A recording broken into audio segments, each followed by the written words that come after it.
ನಮ್ಮ ರಿಪೋರ್ಟರ್ ಶಶಿ ಶೇಖರ್ ಉತ್ತರ ಪ್ರದೇಶದ ರಾಯಬರೇಲಿ ಲೋಕಸಭಾ ಕ್ಷೇತ್ರದಿಂದ ನೇರ ಸಂಪರ್ಕದಲ್ಲಿದ್ದಾರೆ. ರಾಹುಲ್ ಗಾಂಧಿ ಅವರು ಸ್ಪರ್ಧೆ ಮಾಡಿರುವಂತಹ ಕ್ಷೇತ್ರ. ಪ್ರಶಾಂತ್ ನಾತು ಶಶಿ ಅವರಿಗೇನೋ ಕೇಳಬೇಕು ಅಂತ ಇದ್ರು. ಪ್ರಶಾಂತ್, ಸುಮ್ಮನೆ ತಮಾಷೆಗೆ ಹೇಳಿದೆ ನಾನು.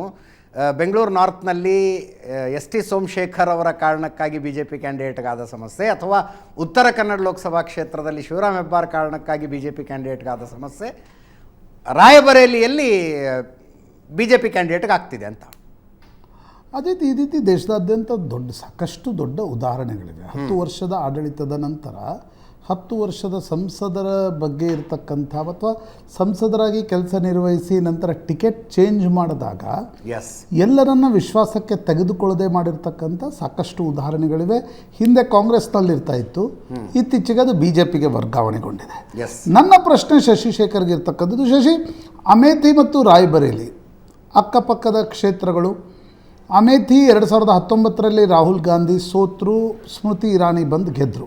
14ರಲ್ಲಿ ಸ್ಮೃತಿ ಇರಾನಿ, ಕುಮಾರ್ ವಿಶ್ವಾಸ್, ರಾಹುಲ್ ಗಾಂಧಿ ಫೈಟ್ ಆಗಿತ್ತು.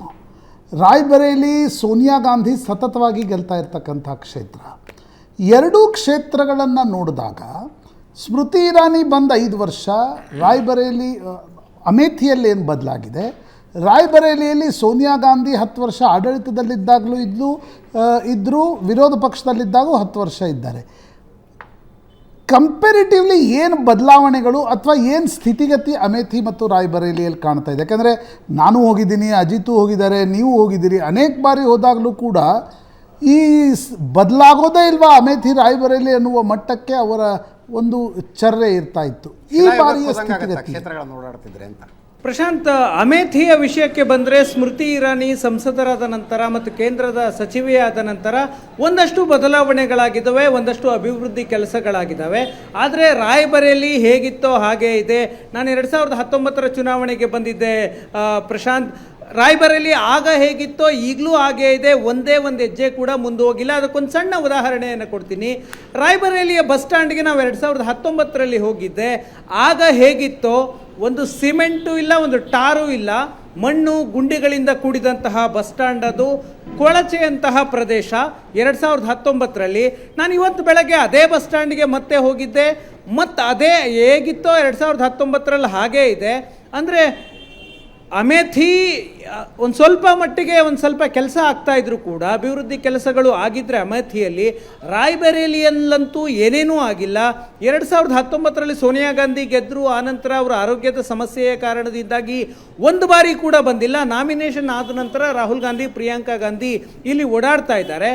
ಆದರೆ ರಾಯ್ಬರೇಲಿ ಅಭಿವೃದ್ಧಿ ಆಗಿಲ್ಲ ಅನ್ನೋದು ಕಾಂಗ್ರೆಸ್ ವಿರುದ್ಧ ಮಾತ್ರ ಪ್ರಶ್ನೆ ಬರೋದಿಲ್ಲ. ರಾಜ್ಯದಲ್ಲಿ BJPಯ ಸರ್ಕಾರ ಇದೆ, ಯೋಗಿ ಆದಿತ್ಯನಾಥ್ ಅವರ ಸರ್ಕಾರ ಇದೆ. ರಾಯ್ಬರೇಲಿಯ ನಗರದಲ್ಲಿ BJPಯ MLA ಇದ್ದಾರೆ. ಆದರೆ BJP ಸರ್ಕಾರ 2017ರಲ್ಲಿ ಬಂದಿದೆ. ಆದರೂ ಕೂಡ ರಾಯ್ಬರೇಲಿಯ ರಸ್ತೆಗಳಾಗಲಿ ಗಲ್ಲಿಗಳಾಗಲಿ ಯಾವುದೂ ಕೂಡ ಬದಲಾವಣೆಯಾಗಿಲ್ಲ.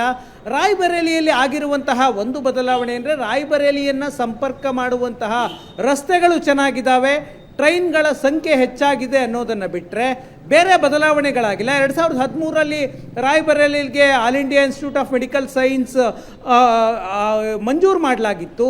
ಆರಂಭದ ಕೆಲಸಗಳು UPA ಸರ್ಕಾರ ಇದ್ದಾಗ ನಡೆದಿದ್ವು, ವೇಗ ಪಡೆದುಕೊಂಡಿರಲಿಲ್ಲ. ಈಗ ರಾಯ್ಬರೇಲಿಯಲ್ಲಿ ಏಮ್ಸ್ ಮುಕ್ತಾಯದ ಹಂತಕ್ಕೆ ಬಂದು ಪೂರ್ಣ ಪ್ರಮಾಣದಲ್ಲಿ ಏಮ್ಸ್ ಕೆಲಸ ಮಾಡ್ತಾ ಇದೆ. ಈ ಬದಲಾವಣೆಯನ್ನು ಬಿಟ್ಟರೆ ರಾಯ್ಬರೇಲಿಯ ಪರಿಸ್ಥಿತಿ, ಇಲ್ಲಿನ ಜನರ ಪರಿಸ್ಥಿತಿ ಹಾಗೇ ಇದೆ. ಇಲ್ಲಿನ ಜನ ಅಭಿವೃದ್ಧಿ ವಿಷಯಕ್ಕೆ ಸಂಬಂಧಪಟ್ಟಂತೆ ಬಹುಶಃ ಯಾವತ್ತಿಗೂ ಓಟ್ ಹಾಕೇ ಇಲ್ಲ ಅನ್ಸುತ್ತೆ ಪ್ರಶಾಂತ್. ಯಾಕಂದ್ರೆ ಗಾಂಧಿ ಸ್ಪರ್ಧೆ ಮಾಡ್ತಾ ಇದೆ, ಫಿರೋಜ್ ಗಾಂಧಿ. ಶಶಿಶೇಖರ್, ಆಸ್ಪಿರೇಷನ್ ಇಲ್ವೋ ಅಥವಾ ಜಾತಿಗಳ ಕಾರಣದಿಂದ, ಧರ್ಮದ ಕಾರಣದಿಂದ, ದುಡ್ಡಿನ ಕಾರಣದಿಂದ ವೋಟ್ ಮಾಡ್ತಕ್ಕಂಥ ಪ್ಯಾಟರ್ನ್ ಇನ್ನೂ ಮುಂದುವರೆದಿದೆಯೋ? ಉತ್ತರ ಭಾರತದ ಬಹುತೇಕ ಭಾಗಗಳಲ್ಲಿ ಈ ರೀತಿಯ ವೋಟಿಂಗ್ ಪ್ಯಾಟರ್ನ್ ಇದೆ ಪ್ರಶಾಂತ್. ಅಭಿವೃದ್ಧಿಯ ವಿಷಯದಲ್ಲಿ ಮತದಾನ ಆಗೋದು ತುಂಬ ಕಡಿಮೆ ಇದೆ, ಜಾತಿಯ ಕಾರಣಕ್ಕೆ, ಧರ್ಮದ ಕಾರಣಕ್ಕೆ. ನೀವು ಒಂದೊಂದು ಜಾತಿ ಒಂದೊಂದು ಪಕ್ಷಗಳ ಜೊತೆ ಮತವನ್ನು ಗುರುತಿಸ್ಕೊಂಡಿದ್ದಾವೆ. ಉದಾಹರಣೆಗೆ ಯಾದವರು SP ಬಿಟ್ಟು ಬೇರೆಯವರಿಗೆ ಮತ ಹಾಕೋದಿಲ್ಲ. ಮುಸ್ಲಿಮರ ಮತ ಯಾದವ್ ಮತ್ತು ಮುಸ್ಲಿಮರ ಮತ ಕಾಂಗ್ರೆಸ್ ಮತ್ತು SP ಮಧ್ಯೆ ಹಂಚಿಕೆ ಆಗುತ್ತೆ. ದಲಿತರದ್ದು BSPಗೆ ಹೋಗ್ತಾ ಇತ್ತು, ಅದು ಸ್ವಲ್ಪ BJPಗೆ ಶಿಫ್ಟ್ ಆಗಿದೆ, ಸ್ವಲ್ಪ ಮಟ್ಟಿಗೆ ಕಾಂಗ್ರೆಸ್ಗೆ ಆಗ್ತಾ ಇದ್ರು. ಈಗ ಸಂಪೂರ್ಣವಾಗಿ ಅದು BJP ಮತ್ತು BSPಯ ಮಧ್ಯೆ ಶಿಫ್ಟ್ ಆಗಿದೆ. ಹಾಗಾಗಿ ಜಾತಿಗಳ ಆಧಾರದ ಮೇಲೆ ಮತಗಳು ಒಂದೊಂದು ಪಕ್ಷಕ್ಕೆ ಶಿಫ್ಟ್ ಆಗ್ತಿರೋದ್ರಿಂದಾಗಿ ಬ್ರಾಹ್ಮಣರು ಕೂಡ ಸಿಗ್ನಿಫಿಕೆಂಟ್ ಸೈಜಲ್ಲಿದ್ದಾರೆ. ಅವರ ಮತಗಳು BJPಯ ಕಡೆಗೆ ವಾಲುತ್ತವೆ. ಆ ಕಾರಣದಿಂದಾಗಿ ಎಲೆಕ್ಷನ್ನಲ್ಲಿ ಅಭಿವೃದ್ಧಿ ಅನ್ನೋದು ಇಲ್ಲೊಂದು ಮ್ಯಾಟ್ರೇ ಆಗೋದಿಲ್ಲ. ನಾನು ಕೆಲವರನ್ನ ಮಾತನಾಡಿಸಿದೆ, ಯಾಕೆ ನೀವು ಕಾಂಗ್ರೆಸ್ಸಿಗೆ ಮತ ಹಾಕ್ತೀನಿ ಅಂತೀರಿ? 75 ವರ್ಷಗಳಿಂದ ನೀವು ಈ ದೇಶದ ಇಬ್ಬರು ಪ್ರಧಾನಿಗಳು ಇಲ್ಲಿಂದ ಸ್ಪರ್ಧೆಯಾಗಿ ಇಲ್ಲಿಂದ ಕಣಕ್ಕೆ, ಒಬ್ಬರು ಇಂದಿರಾ ಗಾಂಧಿ ಇಲ್ಲಿಂದ ಸ್ಪರ್ಧೆ ಮಾಡಿದ್ರು, 4 ಬಾರಿ ಸ್ಪರ್ಧೆ ಮಾಡಿ 3 ಬಾರಿ ಪ್ರಧಾನಿಯಾಗಿದ್ದರು. ಅಂಥವರು ಪ್ರಧಾನಿಯಾದಾಗಲೂ ಕೂಡ ಅಭಿವೃದ್ಧಿ ಆಗಲಿಲ್ವಲ್ಲ ಕ್ಷೇತ್ರ ಅಂತಂದರೆ, ಆದರೂ ಕೂಡ ನಾವು ಗಾಂಧಿ ಕುಟುಂಬಕ್ಕೆ ಓಟ್ ಹಾಕ್ತೀವಿ ಅನ್ನುವಂತಹ ನಿಷ್ಠೆಯನ್ನು ಪ್ರದರ್ಶನ ಮಾಡ್ತಾರೆ. ಜೊತೆಗೆ ಇಲ್ಲಿ ಏನೇ ಆದರೂ ಏನು ಬದಲಾವಣೆ ಆಗೋದಿಲ್ಲ, ಕ್ಯಾಸ್ಟ್ ವೈಸ್ ವೋಟಿಂಗ್ ಆಗುತ್ತೆ ಅಂತ ಜನ ಕೂಡ ಒಪ್ಕೊಳ್ತಾರೆ. ಪ್ರಶಾಂತ್, ಸ್ಮೃತಿ ಇರಾನಿ ಮತ್ತು ರಾಹುಲ್ ಗಾಂಧಿ ಇಬ್ಬರ ಫಲಿತಾಂಶ ಏನಾಗ್ಬೋದು ಅಂತ ಅನ್ಸುತ್ತೆ ಕ್ವಿಕ್ಲಿ? ಅಮೇಥಿ ಮತ್ತು ರಾಯ್ಬರೇಲಿಯ ಫಲಿತಾಂಶ ನಾನು ಕೇಳ್ತಾ ಇದ್ದೆ. ಪ್ರಶಾಂತ್, ಅಮೇಥಿಯಲ್ಲಿ ಸ್ಮೃತಿ ಇರಾನಿ ಈ ಬಾರಿ ಕ್ಲೋಸ್ ಕಂಟೆಸ್ಟಲ್ಲಿ ವಿನ್ ಆಗುವಂತಹ ಸಾಧ್ಯತೆಗಳಿದ್ದಾವೆ. ಕೇಂದ್ರ ಸಚಿವೆ ಒಂದಷ್ಟು ಕೆಲಸ ಮಾಡಿದ್ದಾರೆ.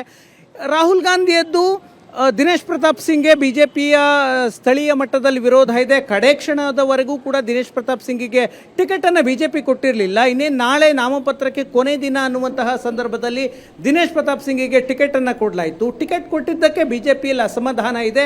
ಹಾಗಂತ ದಿನೇಶ್ ಪ್ರತಾಪ್ ಸಿಂಗ್ ಈ ಅದಿತಿ ಸಿಂಗ್ ಮತ್ತು ಮನೋಜ್ ಪಾಂಡೆ ಅವರನ್ನೇ ನಂಬಿಕೊಂಡಿಲ್ಲ.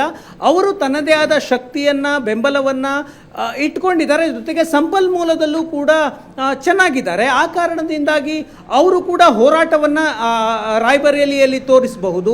ಅದಿತಿ ಸಿಂಗ್ ಠಾಕೂರ್ ಸಮುದಾಯಕ್ಕೆ ಬರ್ತಾರೆ, 12% ವೋಟ್ ಇದೆ. ಮನೋಜ್ ಪಾಂಡೆ ಬ್ರಾಹ್ಮಣ ಸಮುದಾಯಕ್ಕೆ ಬರ್ತಾರೆ, ರಾಯ್ಬರೇಲಿಯಲ್ಲಿ 18% ವೋಟ್ ಇದೆ. ಆ ಕಾರಣಕ್ಕಾಗಿ ಒಂದಷ್ಟು ಇಲ್ಲೂ ಕೂಡ ಕ್ಲೋಸ್ ಕಂಟೆಸ್ಟ್ ಆಗ್ಬೋದು. ಆದರೆ ಎಡ್ಜ್ ರಾಹುಲ್ ಗಾಂಧಿಗಿದೆ. ಪ್ರಶಾಂತ್, ಎಸ್, ಸಹಜ. ರಾಹುಲ್ ಗಾಂಧಿ ಪರವಾಗಿ ಅನುಕಂಪ ಇದ್ರೂ ಕೂಡ ಏನು ಆಶ್ಚರ್ಯ ಪಡಬೇಕಾಗಿಲ್ಲ. ಅಮೇಥಿಯಲ್ಲಿ ಕಳೆದ ಸಲ ಸೋತಂತವರು ಈ ಸಲ ಅಮ್ಮನ ಬದಲು ಬಂದು ಸ್ಪರ್ಧೆ ಮಾಡಿದ್ದಾರೆ. ರಾಯಬರೇಲಿ ಜೊತೆಗೆ ಟಚ್ ಇರುವಂತ ಒಂದು ವಿಡಿಯೋ ಮಾಡಿದ್ದಾರೆ ಸೋನಿಯಾ ಗಾಂಧಿ, ರಾಹುಲ್ ಗಾಂಧಿ ಸೇರ್ಕೊಂಡು. ಎಸ್ ಶಶಿ. ಅಜಿತ್, ಒಂದು ವಿಷಯ, ರಾಹುಲ್ ಗಾಂಧಿ ವೈನಾಡು ಮತ್ತು ರಾಯ್ಬರೇಲಿ ಎರಡೂ ಕಡೆ ಗೆದ್ರೆ ಏನಾಗುತ್ತೆ ಅನ್ನೋ ಚರ್ಚೆ ರಾಯ್ಬರೇಲಿ ಕ್ಷೇತ್ರದಲ್ಲಿ ಜಾಸ್ತಿ ನಡೀತಾ ಇದೆ. ಒಂದು ವೇಳೆ ಎರಡೂ ಕಡೆ ಗೆದ್ರೆ ರಾಹುಲ್ ಗಾಂಧಿ ಯಾವ ಕ್ಷೇತ್ರಕ್ಕೆ ರಾಜೀನಾಮೆ ಕೊಡ್ತಾರೆ ಅಂತ. ಅದಕ್ಕೆ ಇಲ್ಲಿನ ಕಾಂಗ್ರೆಸ್ ನಾಯಕರು ಹೇಳೋದು, ಒಂದು ವೇಳೆ BJP ಅಧಿಕಾರವನ್ನು ಹಿಡಿದೆ, ಕೇಂದ್ರದಲ್ಲಿ ಮತ್ತೇನಾದರೂ ಅಧಿಕಾರವನ್ನು ಹಿಡಿದ್ರೆ ರಾಹುಲ್ ಗಾಂಧಿ ಇಲ್ಲಿ ರಾಯ್ಬರೇಲಿಯನ್ನು ಉಳಿಸ್ಕೊಳ್ತಾರೆ, ವೈನಾಡಿಗೆ ರಾಜೀನಾಮೆ ಕೊಡ್ತಾರೆ ಅಂತ. ಒಂದು ವೇಳೆ BJP ಏನಾದರೂ ಅಧಿಕಾರವನ್ನು ಕಳೆದುಕೊಂಡ್ರೆ ರಾಹುಲ್ ಗಾಂಧಿ ವೈನಾಡನ್ನು ಉಳಿಸ್ಕೊಂಡು ರಾಯ್ಬರೇಲಿಯನ್ನು ಪ್ರಿಯಾಂಕಾ ಗಾಂಧಿಗೆ ಬಿಟ್ಟು ಕೊಡ್ತಾರೆ ಅನ್ನುವಂತಹ ಮಾತಿದೆ. ತುಂಬ ಲಾಜಿಕಲ್ ಕೂಡ ಅನ್ನಿಸ್ತಾ ಇದೆ Ajit. Yes, thank you Shashi ನಿಮ್ಮ ಎಲ್ಲ ಮಾಹಿತಿಗೆ. ಇದರೊಂದಿಗೆ ಇವತ್ತಿನ ಕರ್ನಾಟಕ ಕುರುಕ್ಷೇತ್ರ ಪಾರ್ಟಿ ರೌಂಡ್ಸ್ ಮುಗಿಸ್ತಾ ಇದ್ದೀವಿ.